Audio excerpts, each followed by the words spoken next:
What's up everybody, and welcome back to StreetPilots Garage. And today I'm going to give you a step-by-step on how to remove your 1920 solo seat, your solo seat bracket, your original taillights, how to source your wiring for your taillights, and how to install the StreetPilots taillight. So let us begin. For most of this job, you're going to require a number 5 and a number 6 Allen key, and whatever you use to remount your stock taillights unless they're still on your fender. So first, using a number 6 Allen key, you're going to remove the 2 bolts located underneath the 1920 solo seat. With the 2 bolts removed, now you can slide your solo seat out to the back, towards the back. Now you're looking at the bracket. My original setup, I'm actually going to be mounting it through the 2 hollow holes located in the center of your bracket. I'm going to remove those now. However, for your case scenario, remove your original setup.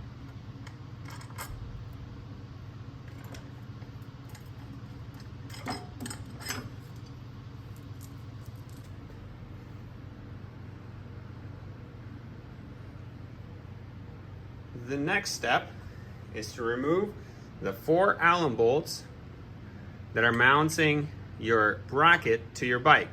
These are also going to be number 6 Allen. Remember, the 2 in the front are shorter than the 2 in the back. Remove them now. With the 4 mounting bolts removed, now you can remove your battery tray cover. You're going to have 2 bolts that are mounting it to your tank machine plate or your rear fender. I lost the 2 original bolts, which were also number 6 Allen, and I'm using 2 number 10 mil bolts. You may be similar. Remove these now. Now you can remove your battery tray cover. Using one of your hands, gently pull up on the tank, pop the cover, and slide it out. Like so. Now, looking from the rear of the bike, you have 2 connectors that should be roughly located here that run to your original OEM taillights. There will be a 3-pin connector and a 5-pin connector. At this point, you can dismount both of these connectors. They are push pin connectors, so you may need a small screwdriver or a pick to push on the pins. Unplug the connectors now. With your original taillights disconnected, you can set them aside, but don't forget about the license plate light. So on your original connectors, you have a 3-pin male connector and a 5-pin connector. Follow the harness from the 5-pin connector up towards a joint, which is your OEM license plate light. Disconnect at this joint and leave your license plate if you plan to use it with the StreetPilots taillight. This is the StreetPilots taillight. It has a smoke lens, and the LEDs with the controller are internal. It is also branded StreetPilots underneath. What you're going to do next is, using the connectors on the StreetPilots taillight, place your light safely so it doesn't drop, and plug in your 2 connectors into the OEM pigtails off of the bike that your OEM lights came off of. You should hear 2 clicks. 1 and 2.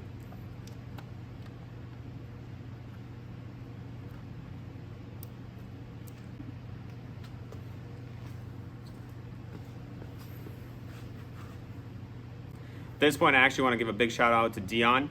This is a light that I sold him, and he's waiting to receive it, but he allowed me to use it for this demonstrational video for everybody. So thank you, Dion, and if you want, check out his Instagram below. With the lights connected to your OEM plugs, you additionally have a connector for your license plate light. You can route this as you wish if you're lighting your stock license plate light, and it will plug in and you'll hear another click. Done. With your StreetPilots taillight installed, you may now install everything in reverse order. One tip I have that I've been using is I swim the StreetPilots taillight through the opening on your battery tray cover before mounting everything in. After this, the 2 bolts down here, they are mounted at 18 Newton meters, and everything else, the 4 mounting bolts for your seat bracket, your seat bolts, and my tail light can all be mounted up to 18 foot-pounds, plus minus 2 foot-pounds. Thank you. For those that are curious, this is how bright the tail light's going to be. Left blinker, right blinker, hazards, front brake, and rear brake.